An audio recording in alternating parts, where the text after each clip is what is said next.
My wife is forcing me to sleep with her best friend and get her pregnant, but I found out the secret they've been hiding instead. My wife Haley and I had been married for 6 years and everything was pretty good. We both had decent jobs, bought a small house in the suburbs, and were talking about maybe having kids in a year or two once we saved more money. Her best friend Jade had been around since before we got married. She was always at our house, came on vacations with us, basically like a third person in our marriage, but I didn't mind because Haley was happy. Jade couldn't keep a boyfriend for more than a few months and was always complaining about how her biological clock was ticking since she just turned 35. She'd make these jokes about stealing my sperm that made me uncomfortable, but Haley always said she was just messing around. Then one night after Jade went home from dinner, Haley sat me down for a serious talk. She said Jade really wanted a baby and asked if I would consider helping her out. I thought she meant like going to a clinic or something, but no. Haley wanted me to actually sleep with Jade until she got pregnant. She said it would be cheaper than IVF and Jade trusted me to be the father. I said absolutely not, that was insane. Haley got upset and said I was being selfish, that Jade was like family, and family helps each other. She actually used those exact words. For weeks after that, Haley kept bringing it up. She'd say things like Jade would be such a good mom and didn't I want to help make that happen. She'd point out guys with kids at the park and say that could be me helping raise Jade's baby. It got to the point where she was mentioning it every single day. Jade started acting different too. She'd wear really revealing clothes when she came over and would touch my arm constantly when we talked. She'd make comments about what beautiful babies we'd make. One time she literally sat on my lap at a party and Haley just smiled at me from across the room. I started avoiding being home when Jade was there. Then Haley told me she'd made an appointment for all three of us to meet with a counselor to discuss the arrangement. I refused to go. That's when Haley said if I really loved her, I'd do this one thing to make her happy. She cried and said she promised Jade I'd help, and now I was making her look like a liar. She said maybe we weren't meant to be together if I couldn't support her friend. That night I went to stay at my brother's house to get some space.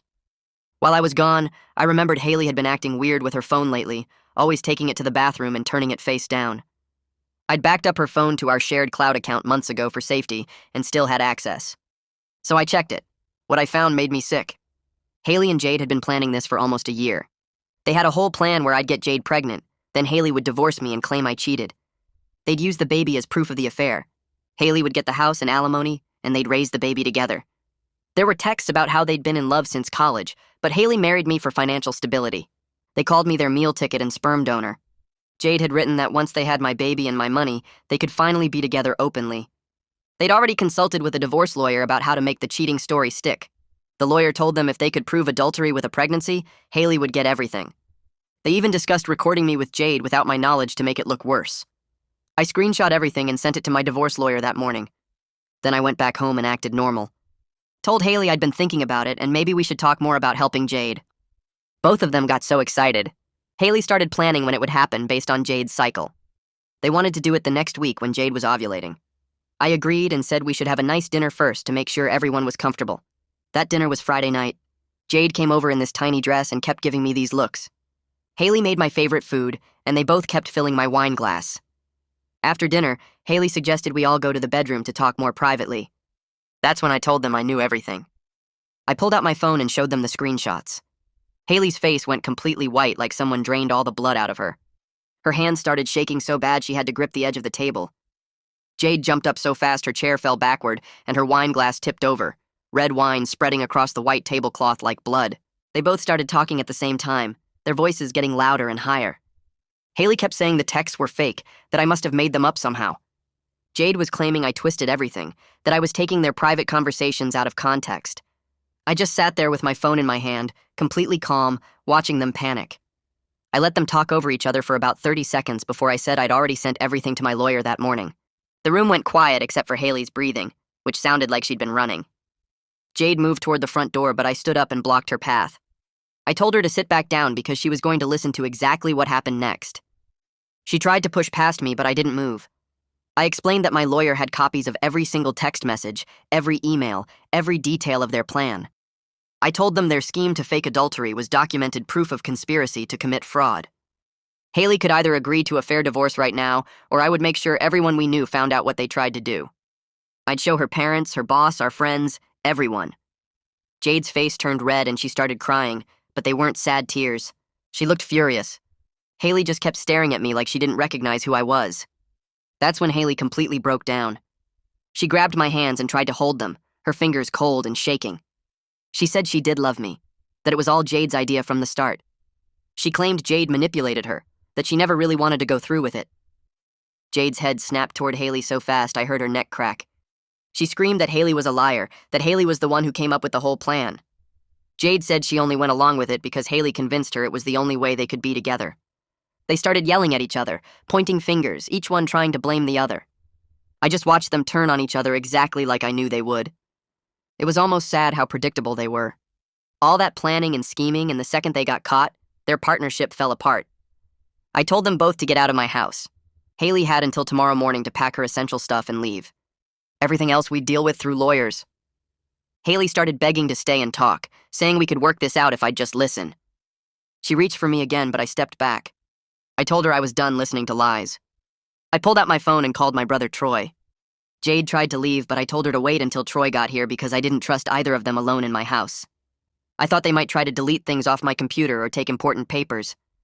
Haley kept crying and saying my name over and over. Jade sat back down at the table and just stared at the spilled wine, not looking at either of us. The 20 minutes until Troy arrived felt like hours. Troy showed up faster than I expected. He must have been speeding the whole way. I opened the door and he took one look at my face, then at Haley crying on the couch and Jade sitting at the table, and he knew something big had happened. I handed him my phone with the screenshots pulled up. His face changed as he read through them. His jaw got tight and his eyes went hard. When he looked up at Haley, I'd never seen him look at anyone like that before. He told her to get whatever she needed for tonight and get out. His voice was scary calm. Haley tried to explain, but Troy cut her off. He said he didn't want to hear it. She grabbed her purse and her coat, still crying, and left without another word. Jade followed her out. Neither of them looked back. Troy locked the door behind them and turned to me. He said we were changing the locks tonight, and I was staying at his place until the divorce was final. He said Haley didn't deserve another second of my time or energy. We went to the hardware store right then, at almost 10 at night.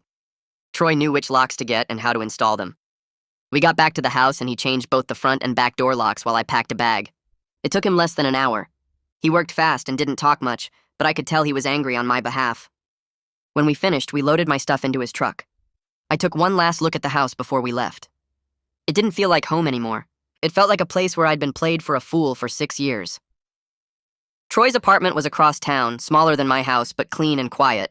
He set me up in his guest room and told me to get some sleep if I could. I didn't think I would, but I was so exhausted from the adrenaline crash that I passed out almost immediately. The next morning, I woke up to banging on Troy's door. It was barely 8 in the morning. Troy answered it, and I heard Haley's voice, then another woman's voice I recognized as her mother, Olive. I got dressed quick and came out of the guest room. Olive was standing in Troy's living room looking around like she owned the place. She started yelling at me the second she saw me. She said I was cruel and heartless for abandoning my wife, that Haley called her sobbing last night saying I threw her out for no reason. She said whatever problems we had, we should work them out like adults instead of me running away. I didn't say anything. I just pulled out my phone and handed it to her. I told her to read the messages between her daughter and Jade. Olive's face changed as she scrolled through the screenshots. Her mouth opened a little and her hand came up to cover it. She read for what felt like forever, her eyes getting wider. When she finally looked up, she wasn't yelling anymore. She turned to Haley, who was standing behind her looking at the floor. Olive asked if this was real. Haley started to say something, but Olive cut her off. She asked if Haley really planned to trick me into getting Jade pregnant so she could divorce me and take everything. Her voice cracked on the last word. Haley tried to explain, but nothing she said made sense. Olive just kept shaking her head. She asked Haley if this was really who she was, if she raised someone who could do something like this. Haley started crying again. Olive handed my phone back to me and told Haley they were leaving. She didn't apologize to me, but I could see in her face that she was ashamed. They left, and Troy locked the door again. Monday morning, I met with Elena Velasquez at her office downtown. She was the divorce lawyer I'd sent the screenshots to on Saturday morning. Her office was on the 10th floor of a glass building with a view of the whole city. She had the screenshots printed out and spread across her desk when I walked in. She told me this was one of the clearest cases of fraud and conspiracy she'd seen in 15 years of practice. Most divorce cases were messy and emotional with lots of he said, she said, but this one had everything documented in their own words. She explained that Haley's plan to fake adultery actually worked against her now. We had proof she was trying to manipulate the legal system, which meant I was in a much stronger position than most husbands going through divorce. Judges didn't like people who tried to game the system. Elena said we could push for me to keep the house and most of the assets since Haley had been planning to commit fraud. She asked if I wanted to go after Jade too for conspiracy, but I said I just wanted to be done with both of them. 3 days later, Elena got a call from Haley's new lawyer. Elena put it on speaker so I could hear. The lawyer tried to claim the texts were just venting between friends, that they didn't mean anything real. People say things when they're upset that they don't really mean. Elena didn't even pause before responding. She pointed out that Haley and Jade had consulted with a divorce attorney about the specific strategy, which proved intent and planning, not just venting. That consultation was documented. There were emails setting up the appointment. The lawyer on the other end got quiet. Then he said he'd talk to his client and call back. Elena smiled at me after she hung up. She said Haley's lawyer just realized how bad this looked and was probably telling Haley right now that fighting this was a terrible idea. I started telling close friends what happened because I knew Haley would make up her own version of events. I called my best friend Cameron first. We'd known each other since college. I met him at a coffee shop near his work and showed him the screenshots. His face went through about 5 different expressions as he read. When he finished, he said he was horrified but not totally surprised. He admitted he always thought Jade was weirdly possessive of Haley. He said their friendship seemed intense in an uncomfortable way, like Jade was always touching Haley or sitting too close or making comments that seemed more than friendly. But he never imagined they were actually together and planning something like this. He asked if I needed anything, and I said I just needed people to know the truth before Haley started lying about what happened. 2 weeks after the Friday night confrontation, I was going through our bank statements with the financial advisor. I wanted to understand exactly what money we had and how to split things fairly. That's when I found something that made me feel sick all over again. Haley had been secretly sending money to Jade for months, not just small amounts either. She'd been paying Jade's rent, which was $1,200 a month. She'd been making Jade's car payment, another $300. There were Venmo transfers for groceries and gas and other stuff. I added it up and it came to almost $2,000 a month for the past 8 months. $16,000 of our money I thought we were saving for our future and maybe kids someday, had been going to support Jade. Haley had been using my income to take care of her girlfriend while lying to my face about our finances and our future. I sent the bank statements to Elena immediately. She called me back within an hour and said this was even better evidence of fraud than the texts. Haley had been stealing marital funds to support her affair partner while planning to leave me. This was exactly the kind of thing judges hated. Elena filed for divorce the following Monday morning. She called me from her office to confirm she'd submitted everything to the court and that Haley's lawyer would receive the papers by end of day. The petition cited fraud and emotional abuse as grounds for divorce, which felt accurate given everything that happened. But what made me sit up in my chair was when Elena explained she'd also included a financial claim. She wanted Haley to pay back every dollar she'd secretly given to Jade over those 8 months. $16,000 of marital funds used without my knowledge or consent. Haley's lawyer called Elena 3 days later trying to negotiate. He claimed the money transfers were just normal friend-helping-friend situations, nothing unusual or wrong about it. Elena shut that down immediately by reading him specific text messages where Haley and Jade discussed using his money to build their future together. The text made it crystal clear this wasn't innocent friendship support. This was funding their planned life after they destroyed mine. The lawyer got quiet after that and said he'd talk to his client about settlement options. I was at Troy's apartment the following Tuesday around 7 in the evening. Troy had gone to pick up dinner from the Thai place we both liked, leaving me alone in his living room watching some cooking show I wasn't really paying attention to. That's when someone knocked on the door. I looked through the peephole and my stomach dropped. Jade stood in the hallway wearing jeans and a sweater, looking smaller and more nervous than I'd ever seen her. I almost didn't answer, but then I remembered my phone was in my pocket.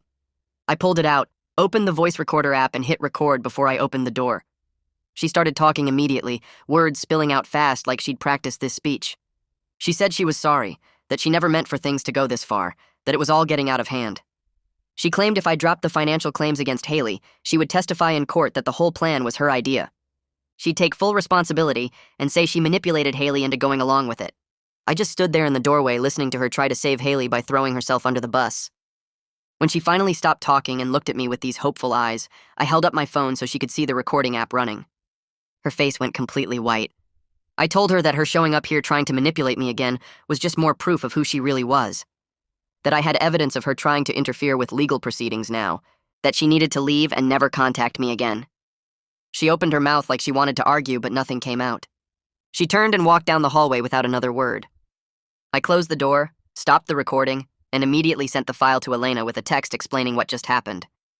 Elena responded within 5 minutes saying this was perfect evidence of witness tampering and that Jade was an idiot. My phone rang 2 days later while I was at work. The caller ID showed Olive's number and I almost didn't answer. But something made me pick up. Olive's voice sounded different from it had at my house when she was yelling at me. Quieter. Older somehow. She said she needed to apologize for how she reacted when I showed her the screenshots. She'd been thinking about it constantly since that day and realized she'd chosen to believe her daughter without really looking at the evidence. She told me Haley had been calling her every day since the confrontation, crying and claiming I was abusive and controlling, that I'd manipulated the text messages somehow and was trying to destroy her reputation. But Olive said she went back and read through all the screenshots I'd sent her again. Really read them this time instead of just skimming, and she couldn't deny what was right there in her daughter's own words. She said she felt like she didn't know Haley anymore. That the woman who wrote those texts about using me as a meal ticket wasn't the daughter she thought she'd raised. She cried a little on the phone and said she was devastated, but she believed me and she was sorry. I didn't really know what to say to that, so I just thanked her for calling. She told me she'd be willing to testify on my behalf if it came to that, which shocked me. After we hung up, I sat in my car in the parking lot for 20 minutes, just processing the fact that Haley's own mother was on my side.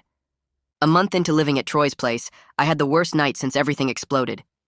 It was a Saturday around 2 in the morning and I couldn't sleep. I kept thinking about all the moments from my marriage that I thought were real. Our wedding day when Haley cried during her vows, and I believed she meant every word. The vacation we took to the beach where she held my hand and talked about growing old together. Every single time she said she loved me while secretly planning to destroy my life. I got up and went to the living room where I'd stored some boxes of my stuff from the house. I found the one with our photo albums and started going through them. Pictures of us smiling at restaurants, at friends' weddings, on hiking trips. In every photo, we looked happy and in love. But now I knew it was all fake on her side. She was just playing a role while I actually loved her. Troy must have heard me moving around because he came out of his bedroom in sweatpants and a t-shirt. He didn't ask what I was doing or tell me I should try to sleep. He just sat down next to me on the couch and looked at the photos with me.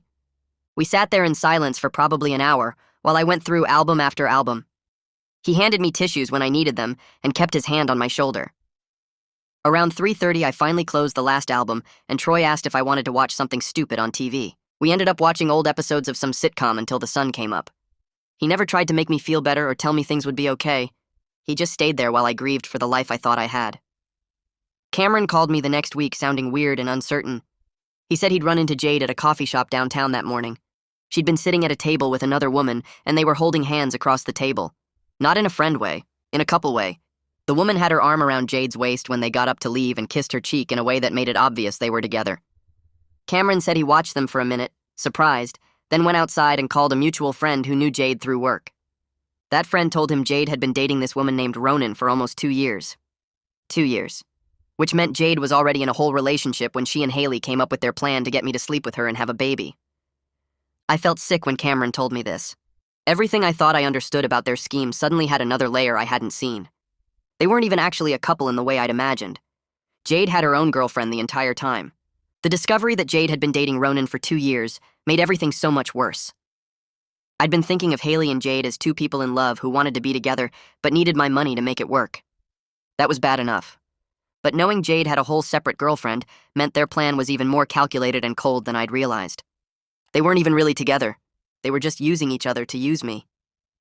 Haley wanted Jade's baby as proof of my affair, so she could take everything in the divorce. Jade wanted my DNA and probably some of that $16,000 Haley had been giving her, and Ronan was just sitting there in the background the whole time while her girlfriend plotted to get pregnant with my child. The layers of lies made my head hurt. I started wondering if I'd ever known either of them at all. If anything about the last 6 years had been real.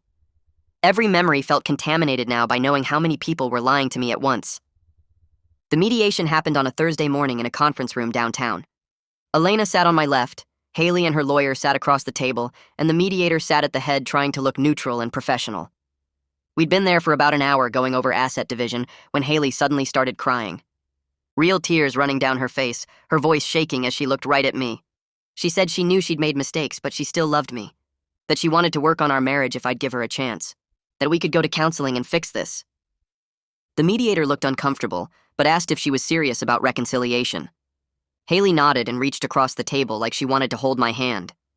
The mediator then asked if she was willing to be completely honest about the affair planning and pay back the money she'd given to Jade. Haley pulled her hand back immediately. Her tears stopped like someone had flipped a switch.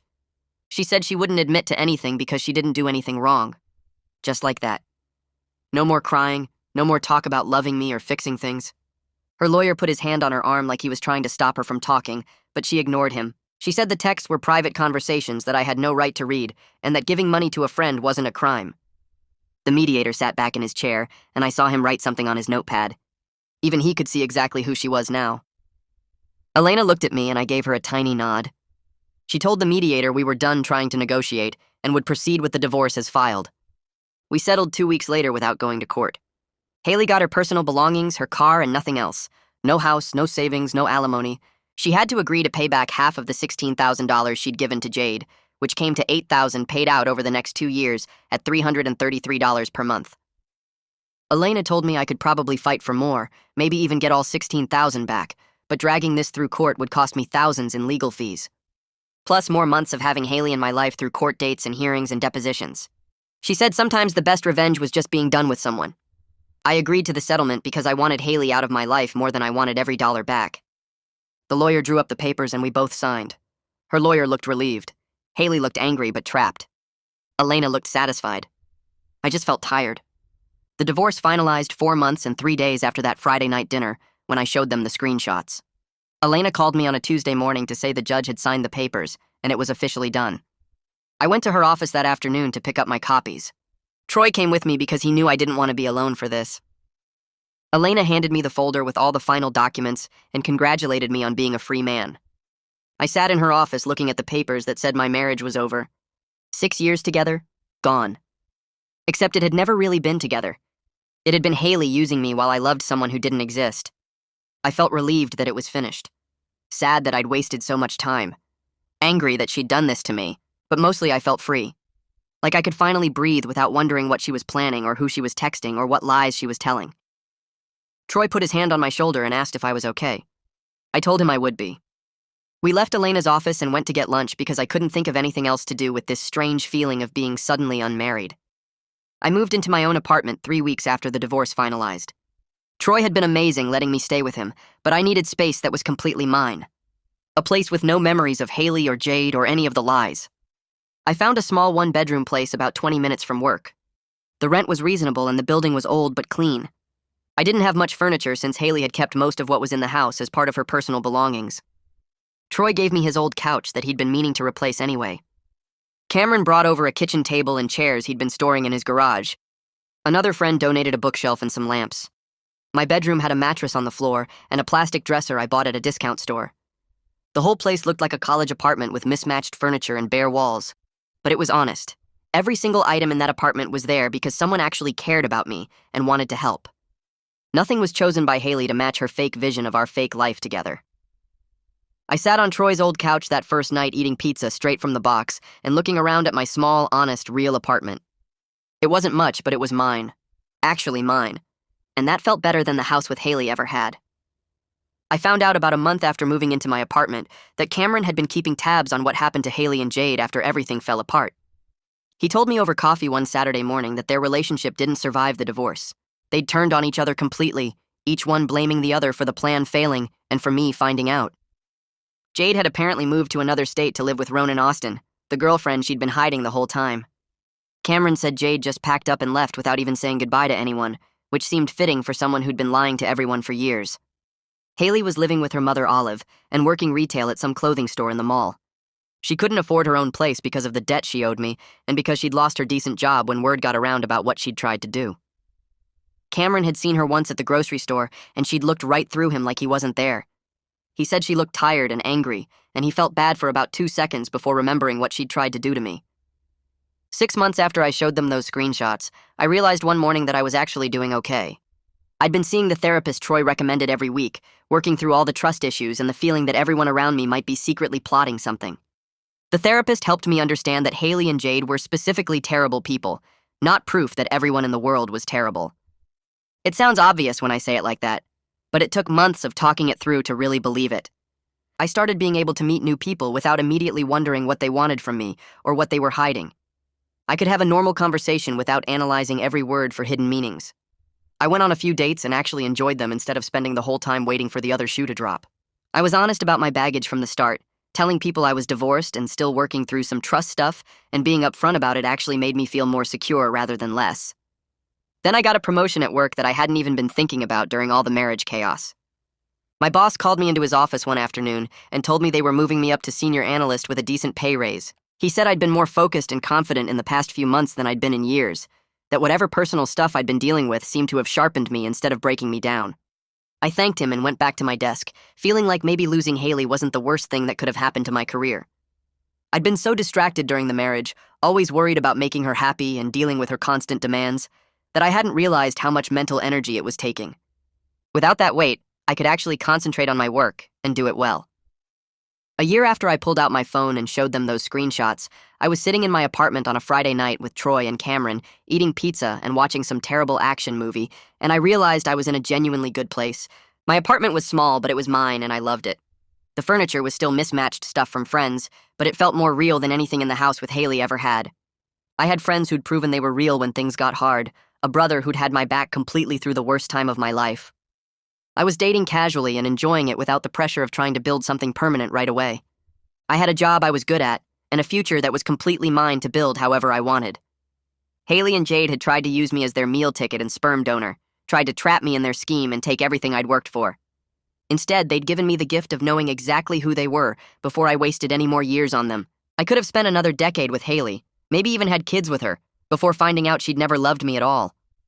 The betrayal had been brutal, but the timing had been lucky, and sitting there with my brother and my best friend, I felt grateful for that luck.